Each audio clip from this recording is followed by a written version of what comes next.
Now, one thing you have to realize with these Isuzus is I don't care if it's 100 degrees, you still got to use the glow plugs to get them to start. So we're going to hold in the glow plugs for a few seconds. And then fire up. May have started on its own because I've had it running here a lot today. In fact, I took it for a road trip down the road earlier today, took it to one of the neighboring towns, and really ran pretty good if you don't mind not being in a hurry. Alright, we're going to take her out here on the highway, and if you notice we got the windows down, the truck has a terrible, not a terrible, but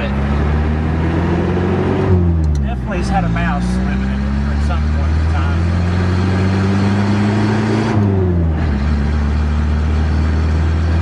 You can also tell the muffler is in a very good shape. Obviously it has the exhaust leak somewhere up close to the front manifold, I'm sure. Okay, shift smooth, we're in 4th gear. Here's the biggest problem with the little truck. We are maxed out. We're just about hitting 60 miles an hour, and I don't know how accurate the speedometer is. As we'll see here in a minute, there's a vehicle coming up behind us, and I'm sure they'll be passing us. We'll roll up the windows here. I've got her pretty well packed down. We're going about 60 according to our speedometer, and still HMR is taking us over. But the little truck doesn't ride too bad. It drives. As I said earlier, a lot of folks have asked if I thought it could make a cross-country trip. I don't know. Years ago, people used to make cross-country trips in Model A's and Model T's. I'm sure it was worse than this. Mechanically, I feel like the little truck could probably make it. As you can see, the windshield wipers work. I took time today and messed with them. All the lights work, the windshield wipers work, the turn signals work, bright lights work, even the radio works. The fancy modification of the power switch over here to the left.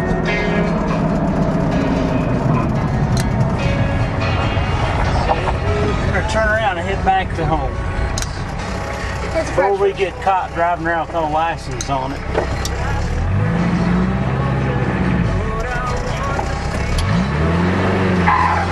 Let's see if we can get a second gear scratch here. Oh yeah.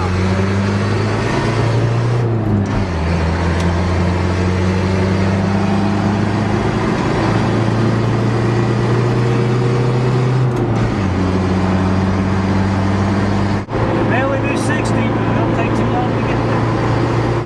You turn on the VIN. You can see here that let's go from hot to cold. That's broke. This knob here is broke, but it does slack VIN to normal.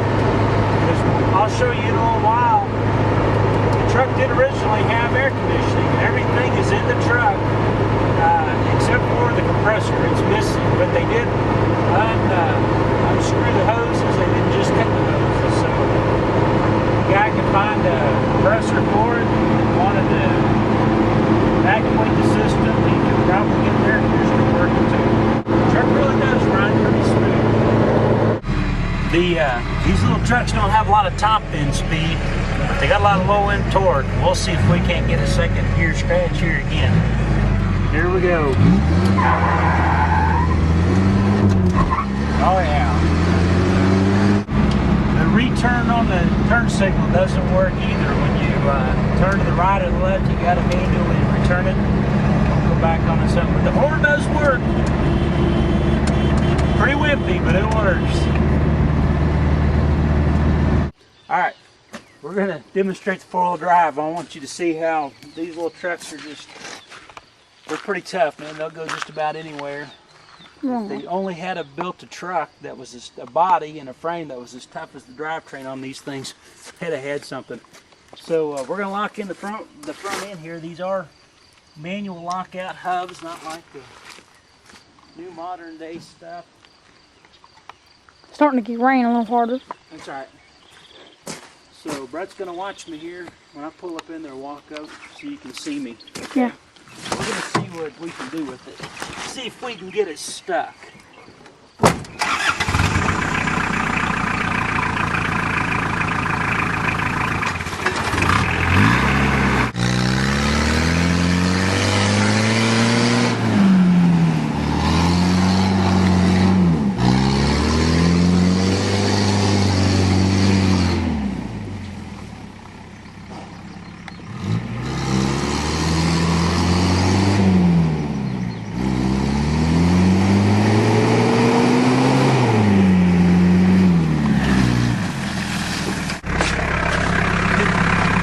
It'll go through quite a bit. I wish I had a better butthole to take it through, but it'll handle the gutter all right.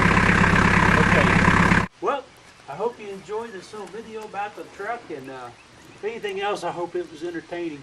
But if it's still something that you think you gotta have, why, just bid away. Thank you.